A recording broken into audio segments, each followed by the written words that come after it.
Good morning and welcome to the September 28th, 2021 meeting of the Lane County Board of Commissioners. We have quite a full agenda, so we will begin with item 1 on our agenda, which is county administration, public hearing, and order and resolution. So we are now in a public hearing on resolution 21-09-28-01 in the matter of adopting the fiscal year 21-22 supplemental budget number 1, making, reducing, and transferring appropriations. And we have Christine Moody, Budget and Financial Planning Manager, who will provide a report to us, if you would, Ms. Moody. Thank you. Good morning, Chair Bernie, Commissioners. So just a few things that I'd like to highlight for you on this supplemental as we go into the public hearing. This is our first supplemental of the year. We do 4 supplementals throughout the year for changes that are unexpected at the time we adopt the budget. The few that I'd like to highlight for you are the bigger items of $5 million in state funding is coming in to Health and Human Services for a navigation center. And there's a transfer of $750,000 of that amount over into our capital program to be working on that project.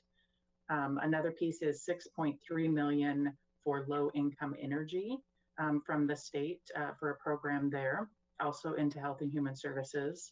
And then you see the addition of expenditures related to FTE that the board has already added to the budget in prior board orders.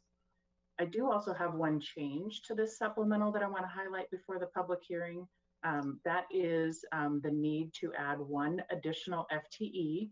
This is not mentioned in the packet. This has come up in the last week. So it will be within Human Resources. And this need is within their Division of Labor Relations. And it's based on the continued and extremely heightened activity regarding COVID-19. The impacts of the HR regarding research, policy development. And so they're going to do a temporary assignment, a career development opportunity for one of their existing employees into that role, and then backfill her position as a program specialist. So that means on page 2 of your order, we'll be making a change to add 1 FTE in the general fund under Human Resources. And I can answer any questions about that as we go through this process. That's my comments to begin the item.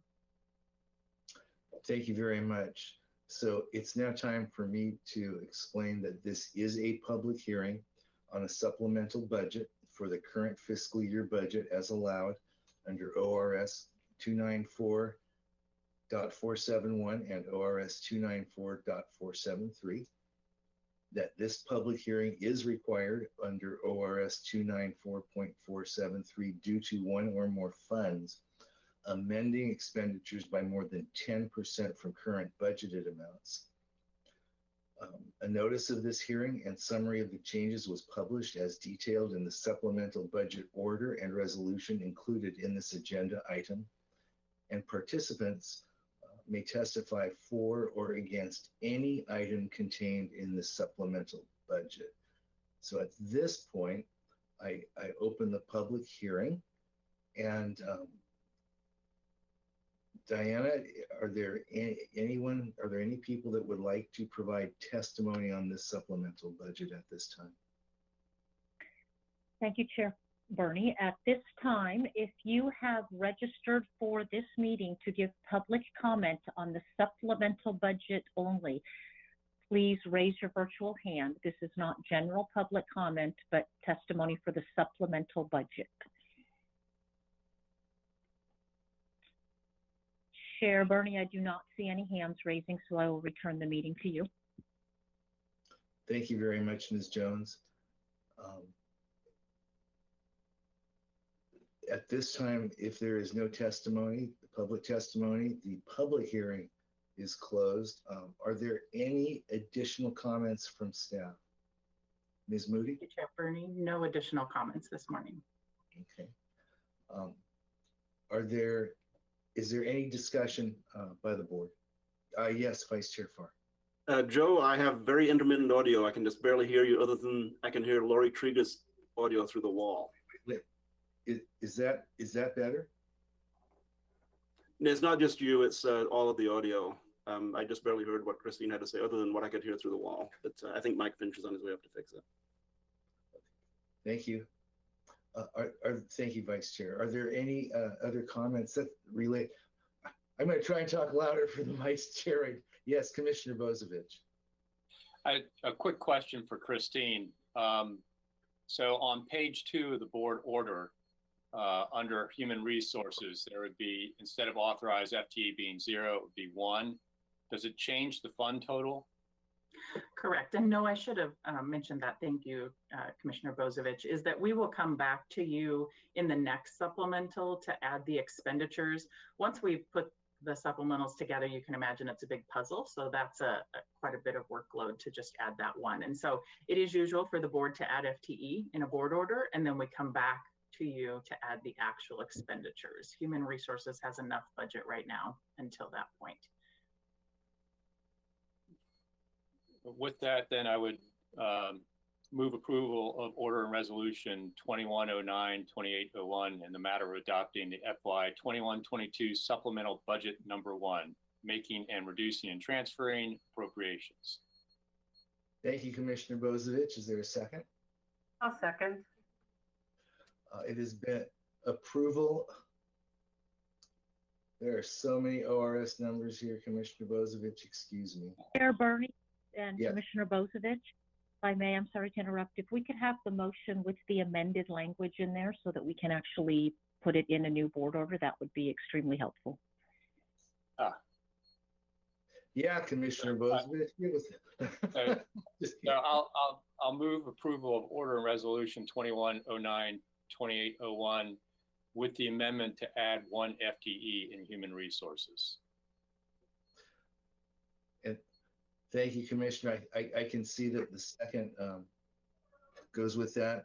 So the motion has been made by Commissioner Bozievich, seconded by Commissioner Trieger. Is there discussion to the motion? I have one question, Ms. Moody. You mentioned an item for low income energy. Those were your words. And is that low income energy assistance, which are payments to rate transfer payments to low income ratepayers to assist with their utility? Is that what that is?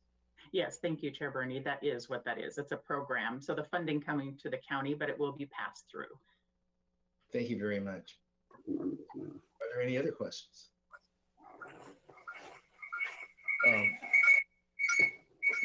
getting an echo, and I'm going to try and do this through the echo. Commissioner Bozievich has moved approval, and Commissioner Trieger has seconded order and resolution 21-09-28-01 with the amended language. Is that correct? Okay. All those in favor of the motion, please signify by saying aye. Aye. Opposed? Let the record. Sorry, I could hear Commissioner Farr through the wall saying aye. I'm not sure if you can hear that. He's got tech services in there helping him right now. Thank you very much. Okay, aye, there, sorry. We may be delayed, but we are unanimous. So let the record show that the board has unanimously approved adoption of order and resolution 21-09-28-01 with amended language made by Commissioner Bozievich, seconded by Commissioner Trieger. Thank you all very much. Thank you. Now we can get to adjustments to the agenda. Are there any adjustments to today's agenda? Mr. Mokrahajski. Thank you, Chair. Item 6A, which is the Lane County Fire Update, will be moved to October 12th because Patience Winningham is out today.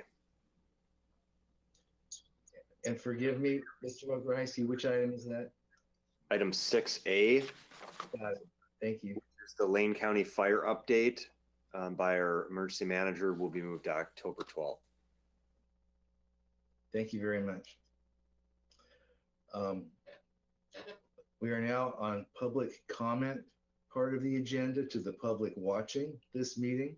When you registered to watch in this temporary virtual format, you were registered in our system as attendees. Attendees are webinar participants who are audience members viewing the meeting. Your microphone and your webcam are automatically muted as attendees. We're giving you up to 3 minutes for public comment, only because we don't know how many people there are, and it is critical to hear from everyone that wants to be heard. When your 3 minutes are up, I will let you know. You will go back to muted status, and the next name will be called. Everyone can then continue to watch the webinar as long as you choose, and we will try to give everyone who wishes to present public comment an opportunity to do so. So, Ms. Jones, do you know if there are any members of the public that would like to provide comment to the board? Thank you, Chair Bernie. At this time, if you have registered for public comment, please raise your virtual hand. I will call upon you and I will unmute your microphone and begin the timer. At this time, I see Daniela Marino has raised her virtual hand. Daniela, I will unmute your microphone and begin the time for public comment. Daniela, I do show you are self-muted. Good morning, everyone. There you go. My name is Daniela Marino. Can you hear me? Yes, we can. Thank you. Good morning. I oppose the government vaccine mandates. The experimental COVID-19 vaccine mandates are also in violation of the Nuremberg Code. Lane County is rolling out unconstitutional mandates on these experimental vaccines without access to medium or long-term safety data. The short-term safety data, adverse effects and death caused by the vaccines is quite terrifying. This is irresponsible. These vaccines contain a new technology called mRNA, and the creator of mRNA technology is speaking out against these vaccines. Do you know how you can make good decisions? Based on relevant data and accurate data. These vaccines are not blocking viral replication or transmission. It is incorrect to state that these vaccines will end the pandemic. Now let's get to the current data. Current COVID numbers in the state of Oregon since the beginning of the pandemic up until yesterday. 3,682 people total died with COVID in Oregon. 87% of them were over 60 years old, 60 years old or more. 92% had pre-existing conditions, same as last week. So on average, 89.5% of total deaths with COVID were people with over 60 years old who also had pre-existing conditions. If you calculate the total cases versus the deaths, you're gonna get an average of 99.98% survival rate. These numbers do not grant massive experimental vaccine mandates. Public policymakers like yourselves are choosing to force a one-size-fits-all strategy that will result in needless illness and death rather than holding a safe and effective personal approach to patient care.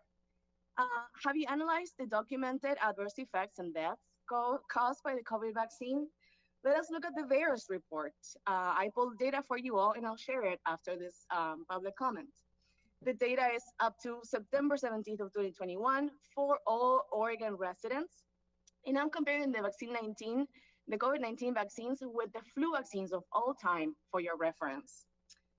If we look at the total deaths and serious adverse effects in Oregon from the COVID vaccine in just 10 months, we get 1,859 people that had severe adverse effects, from which 66 have died.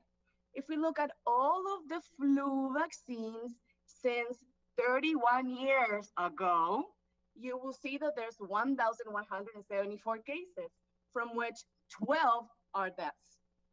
The deaths and severe effects of these vaccines are pretty much crimes against humanity, and they include 7 birth defects, 1,119 emergency room visits, 363 hospitalizations, 153 life-threatening cases, and 147 permanent disabilities, again, only for 10 months. May I continue? Ms. Marino, your time is up. If you could just wrap it up in 10 or 15 seconds, that would be fine. Absolutely. Thank you so much, Chair.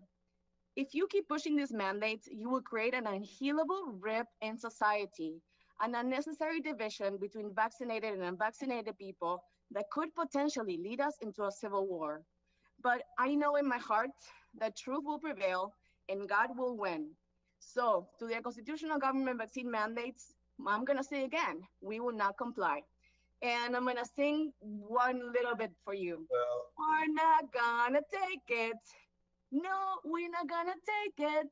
We're not gonna take it anymore. Thank you. thank you. Ms. Jones? Thank you for your public comment. Our next speaker will be Harry Sanger, followed by Karen Kaplan. Mr. Sanger, I will unmute your microphone and you may begin your public comment. You are self-muted, Mr. Sanger. Thank you, Ms. Jones. There you All right. Well, thank you very much for allowing the previous commenter to enlighten us with that beautiful rendition there. Good morning, commissioners and staff. Thank you for providing the opportunity to give comment this morning. I apologize for sounding like a broken record, but I don't see these statistics changing. Yet it seems like we continue to gloss over the less scary COVID data that's out there. So what data is that? 1% of total cases hospitalized in Lane County are under the age of 30, and statewide, under the age of 30, 0.0% of COVID cases result in death. Have we really had 0 school-aged cases in the past 2 weeks, essentially since school started at any of the school districts in Lane County? That should be cause for celebration and for local school districts to reevaluate restrictions that may be negatively impacting our children's education. From the Lane County COVID-19 cases disease severity detail dashboard, 95.1% of deceased had underlying conditions, but only 42.8% of all cases had underlying conditions. Of these underlying conditions, only 6.4% of cases were cardiovascular disease, yet 54.9%, over half of deaths, were attributed to this cause.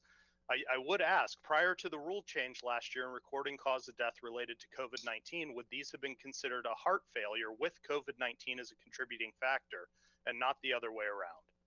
For a month now, cases are dropping in Lane County. We were quick to make restrictions as case rose.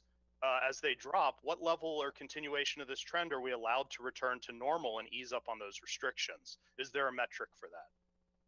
With cultural access and employment tied to testing only in unvaccinated county residents, what percentage of testing is in unvaccinated county residents? Do we see a difference in positivity rates between fully vaccinated, partially vaccinated, and fully unvaccinated county residents? So a tale of two statistics. I pulled these from the Epicurb tab. Looking at ever hospitalized from August 1st through September 20th, we saw an average of just over 179 cases per day. Only 11 were considered ever hospitalized. So almost 94% of cases are not considered ever hospitalized. But wait, just over 33 cases were classified as not hospitalized, which we could interpret as over 80% of Lane County cases possibly result in hospitalization. So which is it? 94% of cases are not hospitalized, or 80% of cases are hospitalized? We could make an argument supporting either of these radically different outcomes. This is why we need better data to understand which narrative you're telling us. On the hospitalized tab, you show a simple graph labeled as percent of current hospitalizations that are unvaccinated, yet the underlying variable is breakthrough case or not breakthrough case. At the very least, a more honest description would be percent of current hospitalizations that are not fully vaccinated. So I'll ask you again, can you please segment partially vaccinated, unvaccinated, and fully vaccinated so that we, the people, can have a better understanding of the data and the statistics related to this pandemic? Thank you for the time. I see that I'm out. Thank you again very much for providing us this forum. Have a great day. Thank you for your public comment. I will now call on Karen Kaplan. Karen, I will unmute your microphone and you may begin your public comment.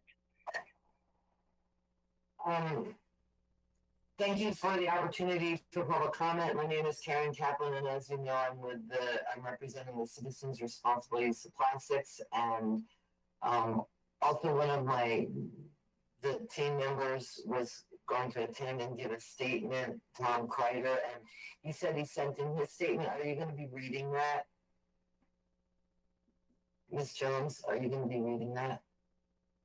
We do not read public comment that's submitted. It is attached to the agenda. So I'm here today. I just want to know the update and the path forward on the proposed county styrofoam ban. Where are we at with that? It's gone through the Public Health Advisory Committee. We worked extensively with them on researching it, and then as we understood it, there was a recommendation made back to the county commission, and I recognize that, or we recognize that you have a lot on your plate, so just checking in. Thank you. Thank you for your public comment. At this time, I do not see any other hands raised for public comment. If you have joined us later and missed the announcement, please raise your virtual hand now if you would like to give public comment. Otherwise, we will move on in our agenda. Chair Burney, I do not see any additional hands being raised, so I will return the meeting to you. Thank you, Ms. Jones. Thank you very much to the 3 people that chose to make public comment this morning. After public comment is an opportunity for commissioners to respond or identify other issues and remonstrances.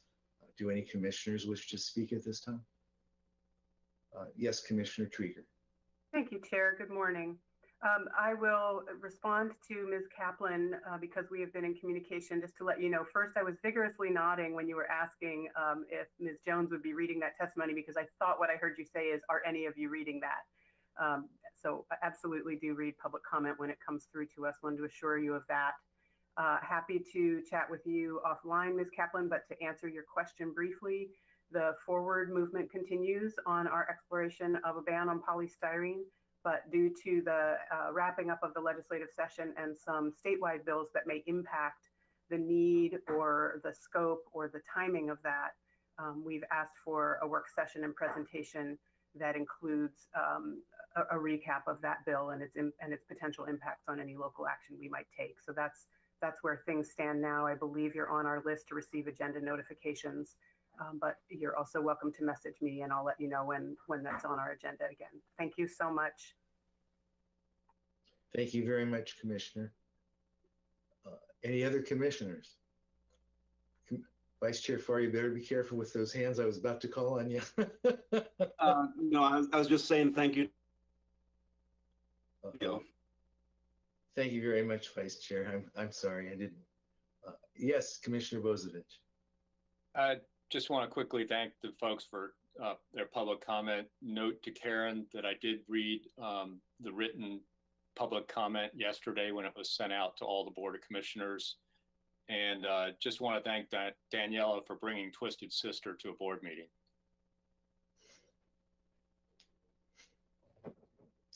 Thank you, Commissioner. Any other commissioners that would like to make a remonstrance at this time? Seeing none, again, thank you all for your comments. We have a packed agenda, so if there are no more commissioner remonstrances, we shall move on. Okay. At this time, in that we have taken item 6A off our agenda for today due to Ms. Winningham Melchers being ill, we are now recessing the Lane County Board of Commissioner meeting and convening the joint meeting of the Lane County Board of Health and Board of Commissioners. So for this meeting, are there any adjustments to the agenda? Seeing none, is there any emergency business? Seeing none, we are on item 3, County Administration, COVID-19 Response and Recovery. And we have with us for this item, as we have in the past, Mr. Mokrahejski, Steve Adams, Incident Commander, and Dr. Jocelyn Warren, Public Health Manager, please. And I'll turn it over to Steve Adams for the update. Steve. Okay, good morning. Chair Burney, Commissioners, good morning. Thank you, Steve. I hope you are enjoying the change in weather that we have experienced over the last couple of days. So beginning this morning with our case status, and you see that we have continued to progress downward in a very favorable direction. We are, these are case data from yesterday and plotted from our 8 a.m. pool.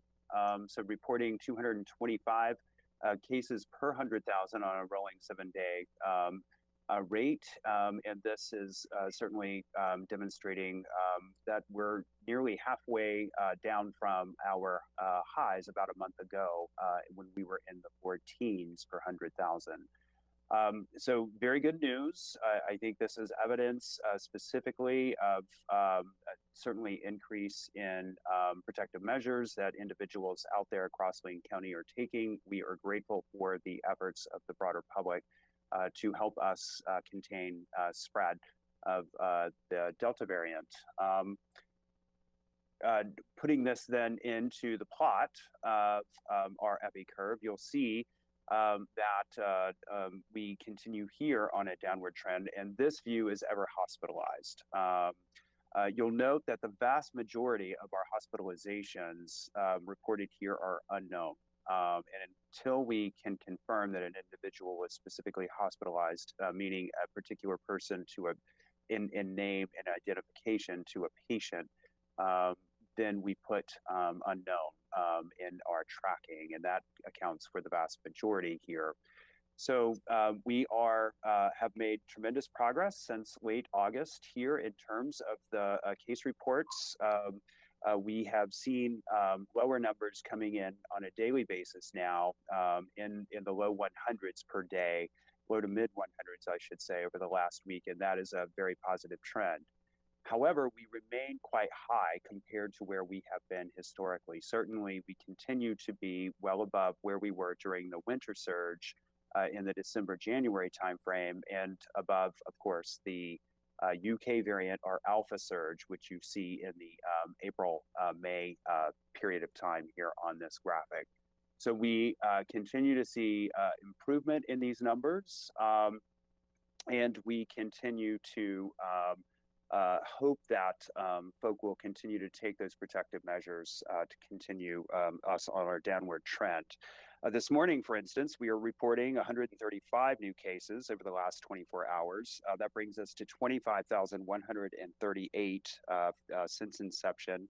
We're tracking 748 individuals currently as infectious, meaning between day 1 and 10 of their infectious period, and that is a decline of 52 over the last 24 hours. We've seen this number come down as people graduate out of day 10, and less numbers of people coming in to continue to keep that at a higher level. We currently have 95 individuals in hospital, and 18 of whom, are in ICU. So that's an increase of 18 hospitalizations of Lane County residents in the last 24 hours, and 5 additional individuals put into ICU beds. And we had 4 deaths reported overnight, bringing us to 261 since the beginning. So just as we kind of bookmark this to the last meeting of this board, that's 968 new cases reported over the past week and 13 deaths. So hospitalizations and deaths are lagging indicators from the new case reports. And we continue to see improvement in our hospitals here locally. 20% of our hospital beds are occupied by COVID-19 patients. That's down from just around 50% earlier. 42% of our ICU beds are occupied by COVID-19 patients, and 13% of our ventilators are in use on COVID-19 patients. As of this morning, our major hospitals are reporting 17 open beds in aggregate, 5 ICU beds, and 81 ventilators that are not in use. The case rates continue if we disaggregate for breakthrough cases versus our unvaccinated.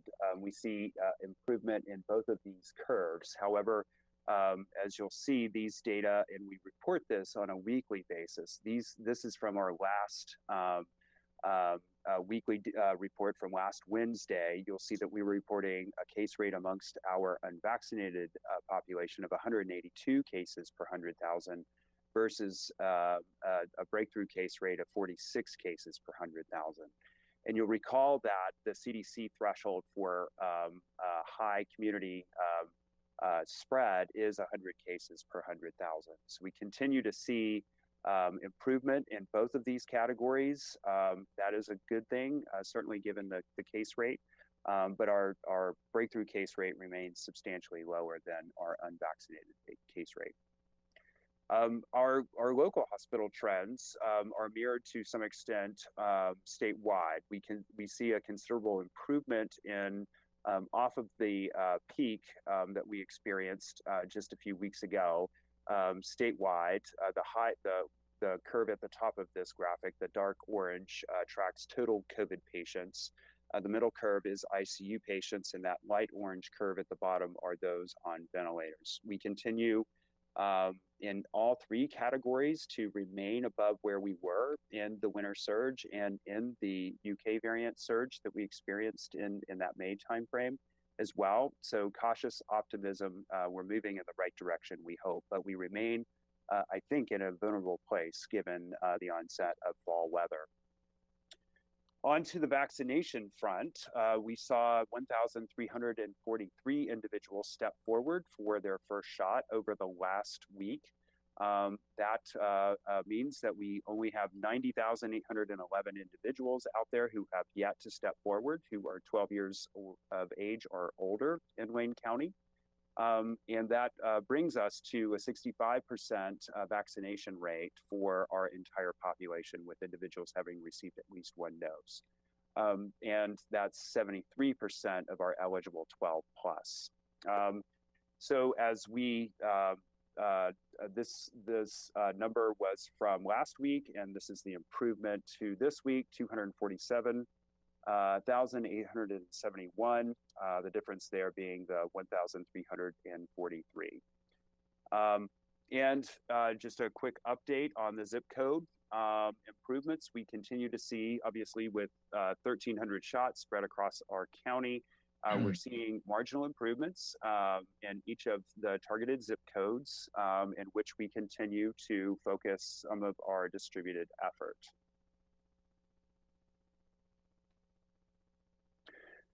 Right. So as we meet at this very moment, we are opening our first larger scale mass vaccination clinic since June of this year to begin offering boost doses of Pfizer to those individuals who received their first dose or their second dose more than 6 months ago.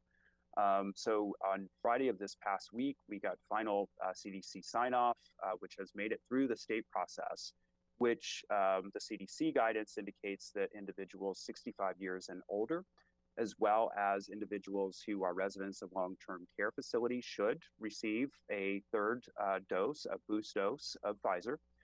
Individuals 50 to 64 with underlying health conditions should indeed receive a boost dose as well, provided they are 6 months past their second dose.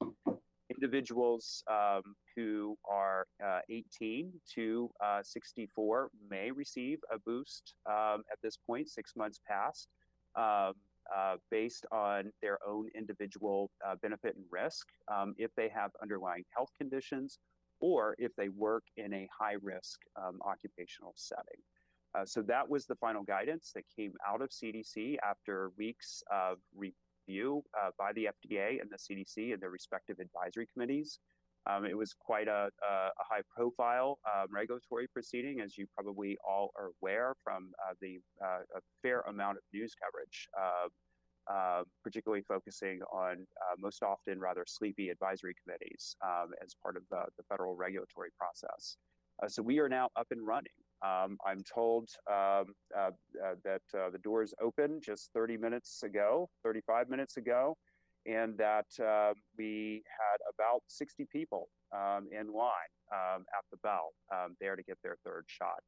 We will continue to open additional sites as we get a sense of demand.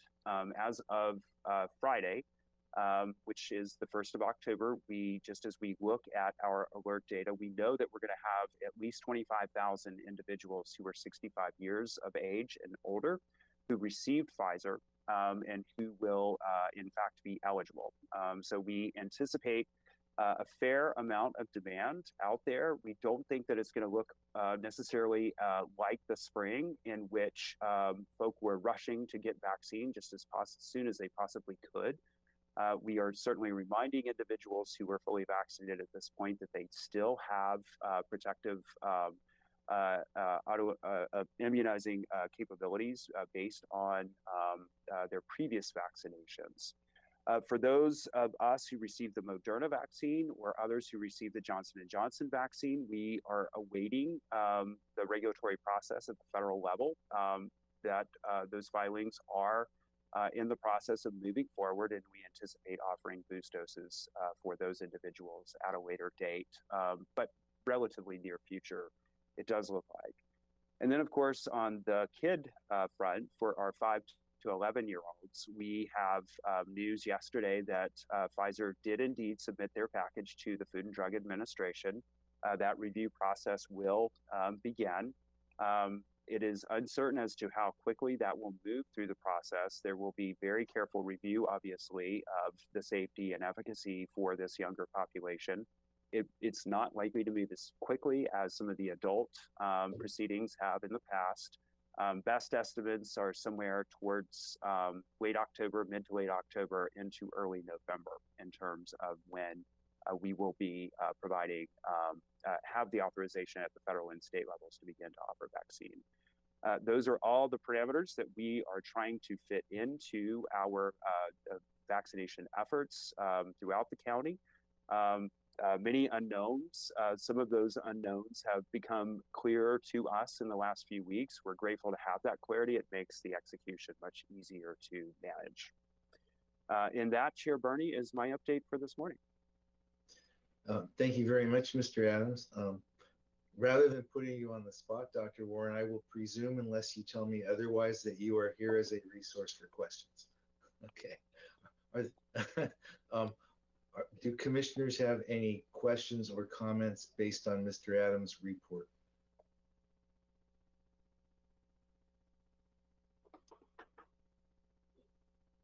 Oh, I was about to say, okay. Yes, Commissioner Trieger. Thank you, Chair. Just briefly, I have two questions. One is whether there are any concerns about supply now that we're adding boosters on top of still primary doses.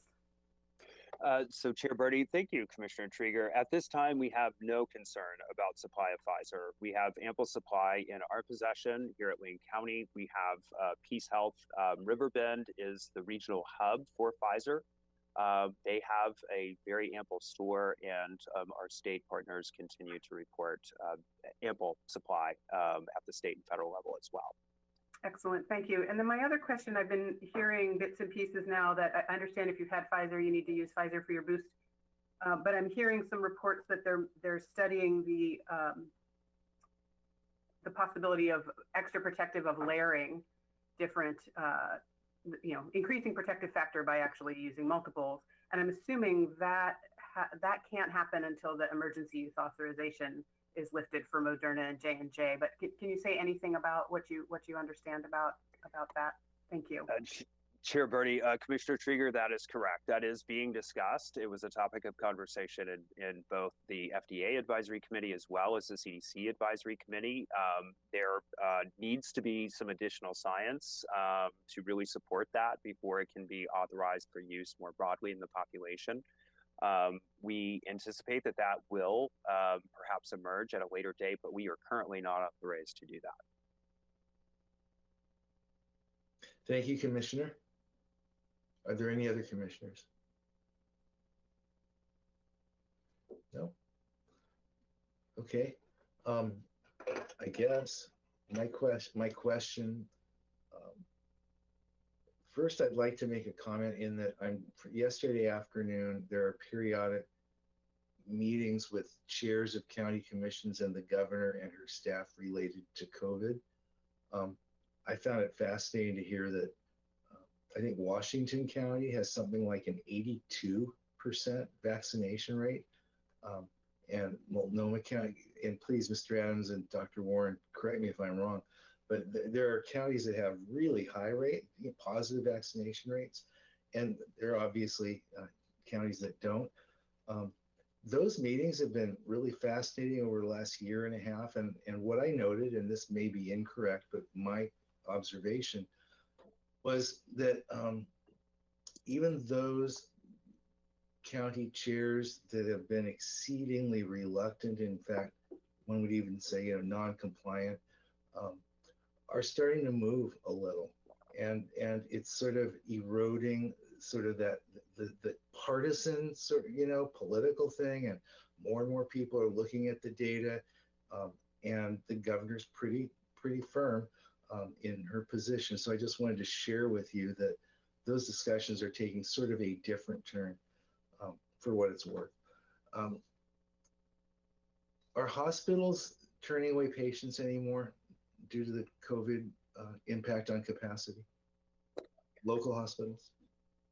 Chair Bernie, I don't believe we got to a place where we were ever turning away patients. Oh. It was close, but I don't think we ever met that point. We did certainly have to defer certain procedures throughout the height of our peak, but we understand that both of our hospitals have been able to restart some of their other non-COVID healthcare operations as well. Thank you. And the only other comment I would make, I've lost a relative to COVID. I've lost a dear friend who was 51 years old to COVID. My granddaughter has been under quarantine. I just want to say that while I really appreciate the data and the statistics, and there's really no other way this can be presented, the human stories, any suffering and any loss of life, and they talk about these long haulers, is just so much more heartbreaking than to just look at data and saying it's getting better, it's getting worse, we're still in extreme, although your report is really insightful and I thank you very much for it. Are there any other commissioners at this time? Dr. Warren, Mr. Adams, are there any other comments you would like to make to the board before we move on?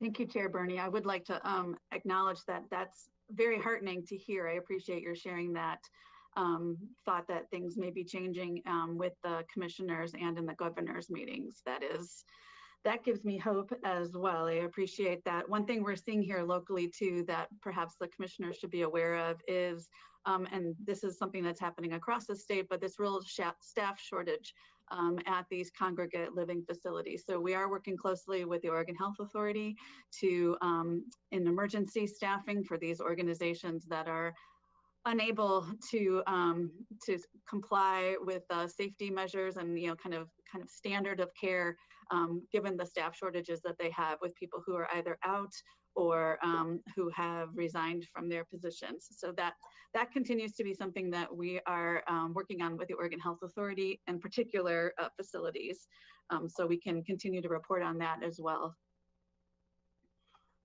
Thank you. Mr. Adams, anything?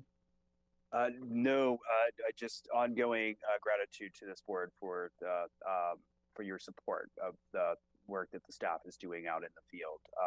I know I share Dr. Warren's admiration for the hard work of the team doing everything that they do to trace and investigate cases to deliver vaccines.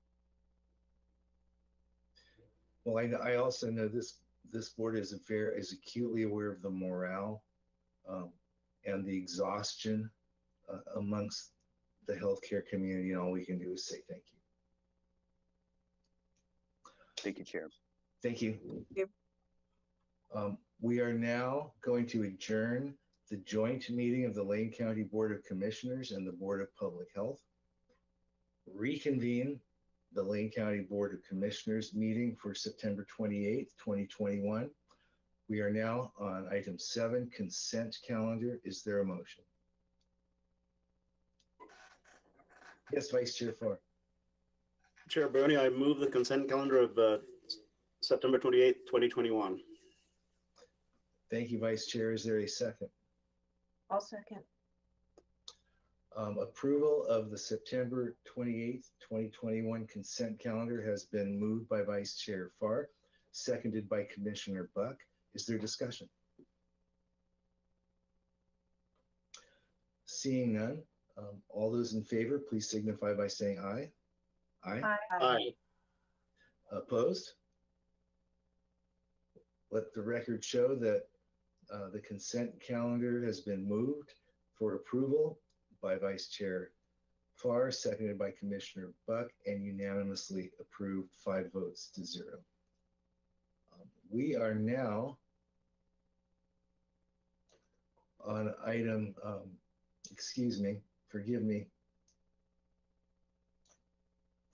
On item 8, County Administration, and we have I believe, a semi-annual report of Travel Lane County, and we have with us Carrie Westland, President and CEO.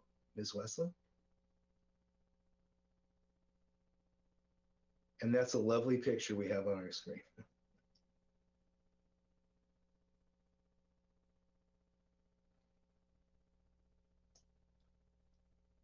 Carrie, I believe you're muted.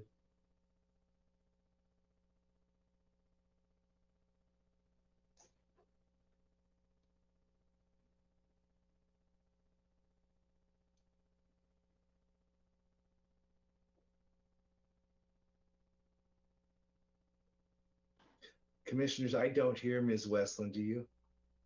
Find No. it. Well, What? Oh, now you're coming in and out. Oh.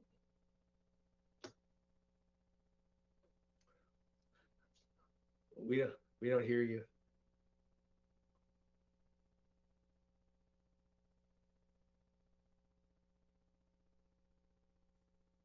Go to webinar for me. We heard the last few words you said crystal clear.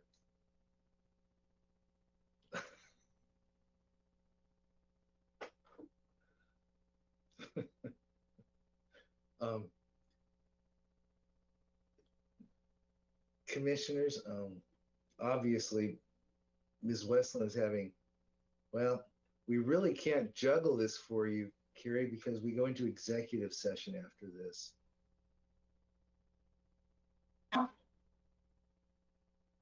I only have 2 options. How about now?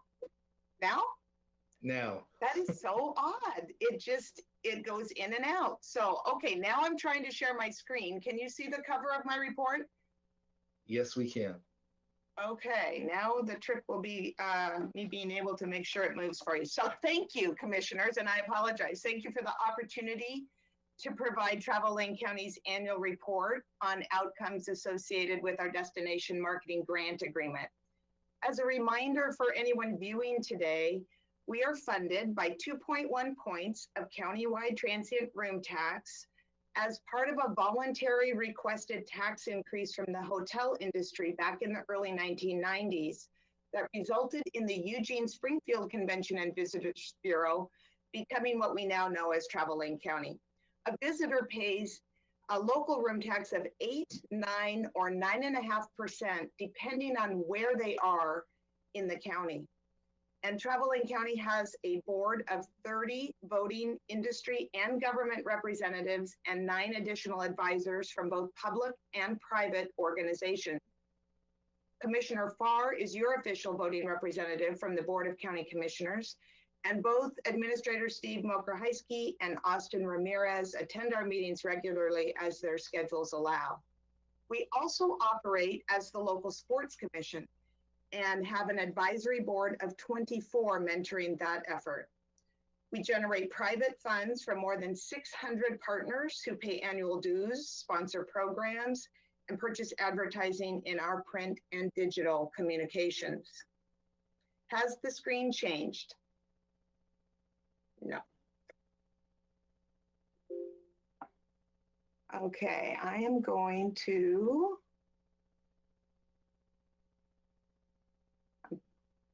how about now?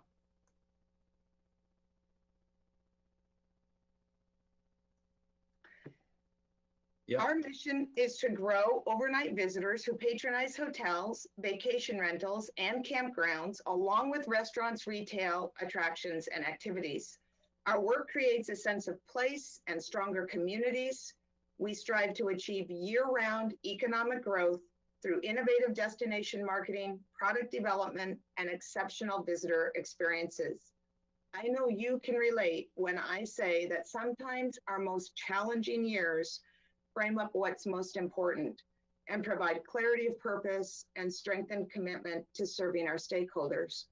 As a nonprofit corporation working to build the reputation of our communities as destinations and attract customers and their dollars for hospitality businesses, we serve both community and industry, and both had big needs in fiscal year 21.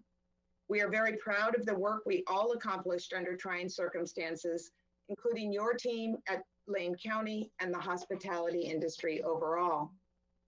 We saw travel and tourism spending top $1 billion in 2018 and 2019, and then plummet to half of that in 2020, with $408 million in estimated visitor spending and another $115 million spent by residents on travel-related purchases.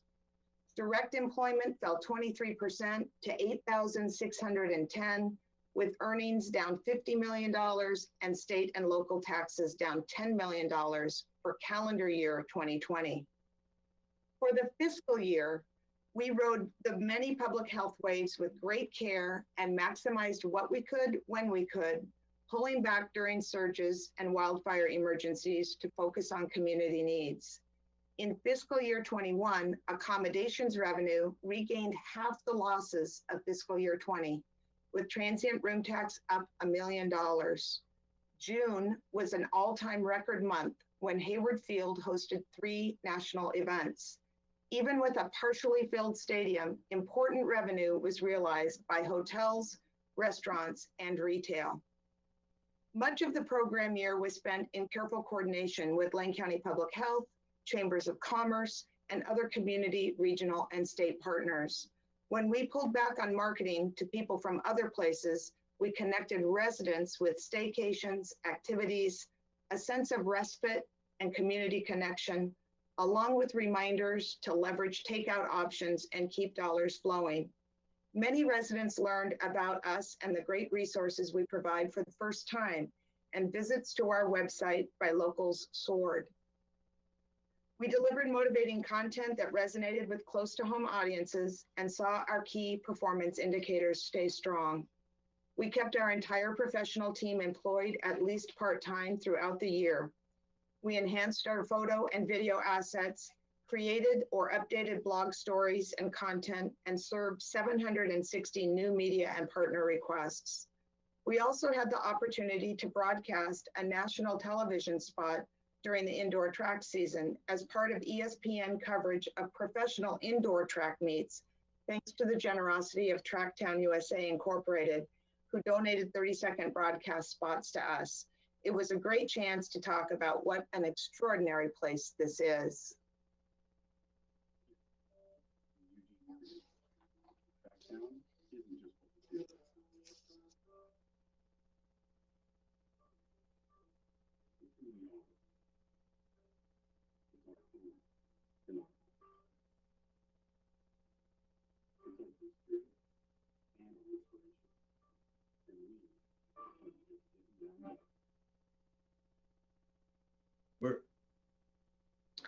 We have 3 primary target audiences, and we were encouraged that residents responded to our leisure travel stories and messages and patronized local places.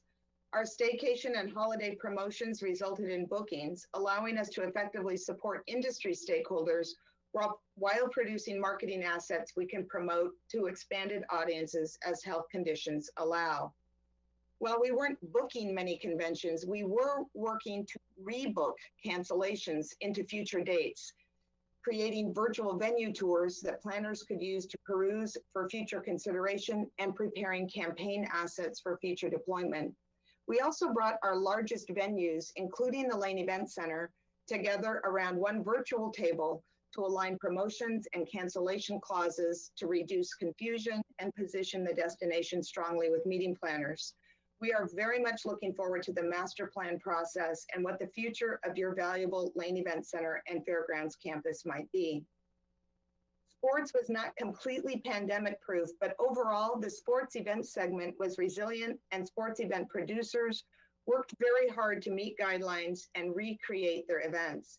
It was amazing and humbling to feel the energy and focus of local producers in not giving up and figuring out how to time starts and distance participants, as happened at the Scandia Run, the Cottage Grove Half, and the Grand Fondo, or to invest in virtual competitions when necessary, as happened with the Eugene Marathon. We also continue to work on a number of destination development projects, from food trails to wayfinding for cyclists to the proposed indoor track and tournament facility. We are active on tourism committees in half a dozen communities that meet regularly and are working on projects important to their respective areas. Several are listed here on page 9, and on the list is air service, with Southwest Airlines, Avalo Airlines, Allegiant Airlines, and American Airlines all launching or announcing new service during the program year. Destination development and visitor services are both under our stakeholder relations umbrella now, as they work in service to the community so directly, either in assisting new activities and attractions come to life, or connecting visitors already here in market with local businesses, activities, and places. Our more than 600 partners actively took in our news this year with a 38% open rate for our weekly updates, and local media published at least 116 stories based on our work. We did close the Adventure Center permanently at the end of December after 10 years of delivering magic to both visitors and locals at that location. We moved our retail and our permits and passes for public lands to our downtown Eugene location and consolidated staff resources to serve what has become pretty light foot traffic. We hope to see it grow again in the future, but consolidation was a good move and has helped us conserve resources. We feel solid. Our team of 21 is engaged in meaningful marketing and sales work for all 3 target markets of leisure, conventions, and sports for future bookings. And we are focused on and busy with preparations for hosting the World Athletics Championships, Oregon 22 next summer. I want to thank and acknowledge the staff team and board of directors at Travel Lane County for their steady and consistent performance over this past tumultuous year, and to thank you for your partnership with industry in funding our work. And is the case each year at this time, I respectfully request that the Board of County Commissioners extend our grant agreement by 1 year to extend it to the maximum 3-year term allowed. I'm happy to field any questions or discuss any topics you may be interested in, and want to thank you again, Chair Burney and Board of County Commissioners, for the opportunity to present today. Thank you very much, Ms. Westland. Excellent presentation as usual, and a much better slide on our screen now. No. Are there any questions or comments from commissioners? Vice Chair Farr. Thank you, Chair Burney. And just a report regarding Carrie, Ms. Westland. Perfect report as always, and it really is a pleasure serving as a voting member of your board. I wanted the Board of Commissioners to understand the full support and the amazing, gratitude that the entire board expresses on a regular basis for Carrie Westland and the work that she provides, as well as her staff. Carrie, you are really outstanding in your work. You have a passion for bringing services and bringing tourism to Lane County that I've never witnessed any place else in just about any industry. And I really, truly appreciate working with you. Since the early days of CVALCO, when I think I first met you in maybe 1996, you've really honed your profession, and you do remarkable work for Lane County.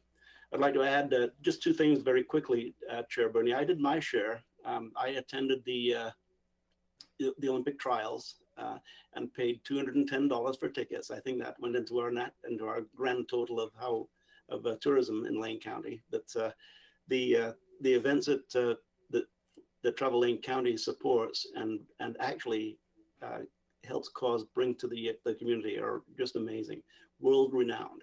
And one last thing I would like to mention, Chair, and for you, Carrie, is that Corey Buller, who is the director of our Event Center and Fairgrounds, also attends the meetings and is a regular contributor.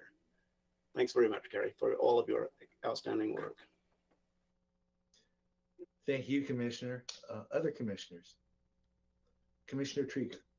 Thank you, Chair. Thank you so much for a great report, Carrie. Really appreciate it. I skimmed through when you sent it, but it's always nice to just hear it and hear the high points presented. And well done on keeping your staff chugging along throughout such a tough time. So appreciate that. I just have one question, and if it's easier for us to connect offline, if it's a little more of a deep dive than we have time for here, but I'm just really curious to know that 83 million in transportation dollars, how that's calculated, how we know what that's connected to, or what modes of transportation that includes might help me understand that. I'm just really curious on digging in on that particular stat, just for my own curiosity. But I'm fully supportive of extending the grant. Thank you. Chair Bernie, Commissioner Trieger, thank you. We receive, as a gift from Travel Oregon, funded economic research each year. It's done by a company called Dean Running Associates out of Portland, and they use what's called a secondary economic analysis, and so we get consistent trending over time. So I wish I had that. I'm going to actually just pull that number up in front of me. It includes things like motor fuel and ground transportation costs in that transportation figure. It probably does not include very much air transport because people coming in made those expenditures in their market, not in ours. That $115 million figure that you heard me mention as resident spending on travel and tourism, that includes some air transport by people who live here who purchase air tickets in order to travel to other places. It also includes some other non-transportation. That's a gross number, not just a transportation number. But this number includes, it's a lot of motor fuel and ground transportation. So it might be taxi, Uber, Lyft, motor coach services, chartered services, those kinds of things. Terrific. Thank you. That's very helpful. Appreciate it. Thank you, Commissioner. Are there any other comments from commissioners or questions? Commissioner Bozievich. Thank you. And thank you, Carrie, for the report. I can say personally, trying to book RV spaces like at Darlene's or Casey's is very difficult right now. And you have to look pretty darn far out to get an RV space in this county. So I think people are traveling locally and have kind of changed some of their vacation plans. I have two questions. First of it is, what do you see as one of the barriers towards expanding our destination and travel industry here in Lane County? And then second, I'm going to ask about what we need to do to extend your contract as a board, and that's more of an internal question for staff and the chair. But I'm hearing mostly from the Florence people, because it's my district, about workforce housing and workforce is their biggest barrier right now. Chair Bernie, Commissioner Bozievich, thank you for that question. And workforce housing is an issue not only along the Oregon coast and across the state, but really across the country. I think we have a shared issue across the United States right now, and probably other countries around the world, in terms of availability of housing. And that workforce housing is a particular challenge because a lot of the great affordable housing projects that you are working so actively on serve a very important and vulnerable part of the population. A lot of times workforce isn't eligible for that bucket of housing, and they can't afford housing at the market rates that real estate transactions are happening at right now. So it is a very, very significant issue. In terms of positioning the destination overall for increased travel, we certainly we're going to continue to see the pandemic influence with these anomalies, and we're not seeing business travel pick back up. We're still waiting for international. But I would say infrastructure development. And that's another issue at the coast, where really the coast is running pretty full. And certainly here, you know, we've been working on a variety of different ideas around driving winter demand. We have quite a bell curve, pretty solid demand for overnight stays in the summer months, and kind of a trough, a consistent trough over time.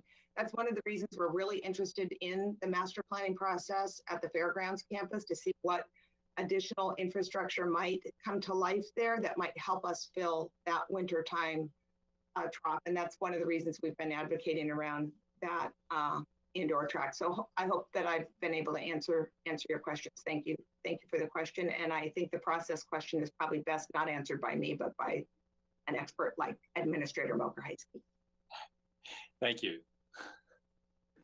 Steve, what do we need to do to extend the contract 1 year? Is that something comes back on consent calendar? I believe it is. There was a question about the reserve that Christine Moody and I have been working with Carrie on, and the latest update I got from Christine is that she believes that I have authority to make that decision. So I believe that this comes back to the board on consent calendar for an extension of 1 year.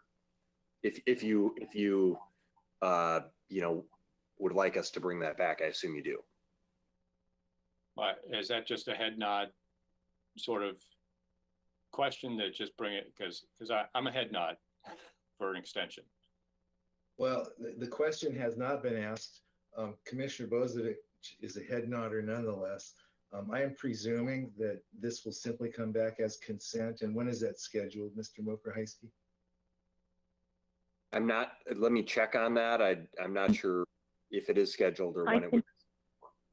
I can jump in for you. If you ask us and direct us to do that, we will schedule a time for that to come back on consent, and you'll see it in the next couple of weeks. It's kind of a routine item.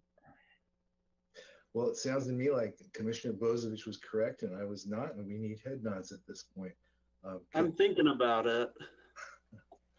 Well, while Vice Chair Farr contemplates, are there any other commissioners that have any other comments or questions at this time? I would like to state, if I may, that I don't know if you know this, Carrie, but I came on and I strongly requested to be on the, I was going to say CVALCO board, but I know it's not called that anymore. And Commissioner Farr would not let that occur. He indicated that he had stability, continuity, support for your organization, and I had to defer to him every year. But I personally believe that tourism as an economic anchor, especially for our county and our communities, is really critical, and a growth industry. Pre-COVID, right? Everything changed, but nonetheless.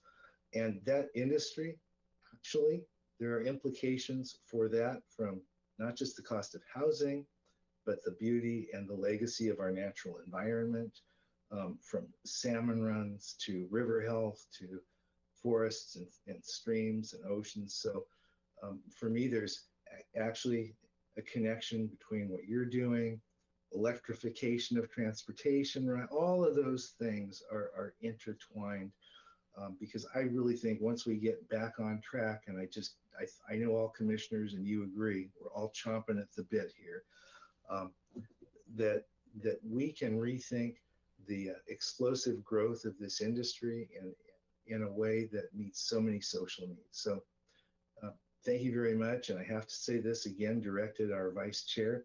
I remember when Linda Weston was the head of CVALCO. So, and it certainly has, it was good then, and it's grown tremendously under your leadership, Ms. Weston. So thank you very much. And thank you for the report.